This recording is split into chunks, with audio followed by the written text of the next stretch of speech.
I woke up that Thursday to the sound of chainsaws. At first, I thought it was county work. Then I looked out my cabin window and froze. 3 oak trees, each older than my father, were lying flat on the ground. And standing around them in reflective HOA vests was Karen and her crew. I sprinted outside. "What are you doing?" I shouted. Karen smirked, not even turning off her saw. "These trees block the lake view for the rest of the community. We have the authority to clear them." I pointed at the property line. "You don't have authority on MY land. This is private." She shrugged. "The HOA has voted. The view belongs to everyone." I pulled out my phone and started recording. "You're trespassing. You've cut my trees without permission. That's destruction of private property." Karen rolled her eyes. "Go ahead and call the sheriff. By the time they get here, these will be gone." I did call. And sure enough, by the time a deputy arrived an hour later, the oaks were nothing but stumps. The deputy took one look, sighed, and said, "This is going straight to the county attorney." Karen just smiled sweetly, hiding behind the phrase, "improving community value." The next day, the heat came in like a hammer. Dry wind, 100 degrees, and the smell of sawdust still hanging in the air. By Friday afternoon, I saw smoke. It started small on the far edge of the HOA subdivision, but those 3 oaks used to act as a windbreak. Without them, the flames raced across the bare hill like it had been built as a runway. The fire department came fast, but the fire came faster.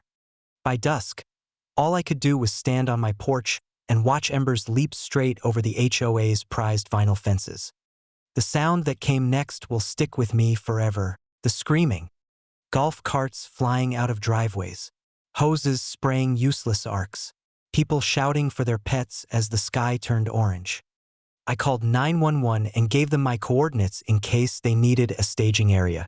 The dispatcher said, "We already have trucks en route. Just keep clear." By nightfall, 2 of their lakefront homes were gone. Several more were blackened and smoking. And those stumps? They stood there like charred markers, exactly where Karen's crew had cut down my trees 48 hours earlier. The next morning, a sheriff's cruiser pulled up. Same deputy. He looked exhausted. "Half their subdivision went up," he said quietly.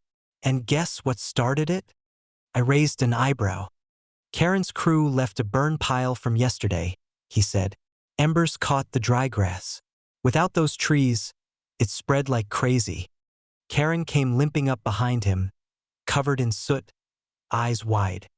You have to help us," she stammered. I looked at her. "I told you those trees mattered." "This is your fault," she shrieked. "If you hadn't fought us." The deputy cut her off. "Ma'am, this is on you, and there will be charges." I walked back into my cabin and shut the door. Through the window, I watched Karen crumble onto the gravel, screaming as the reality set in. Her arrogance had literally burned her HOA to the ground. In the weeks that followed, insurance companies came. Investigators came. So did lawyers. And as for me, the county attorney asked if I wanted to press charges for destruction of property. I said yes. Sometimes nature doesn't need revenge. It just needs the chance to correct an imbalance. Karen gave it that chance when she felled those trees. And 48 hours later, the fire answered.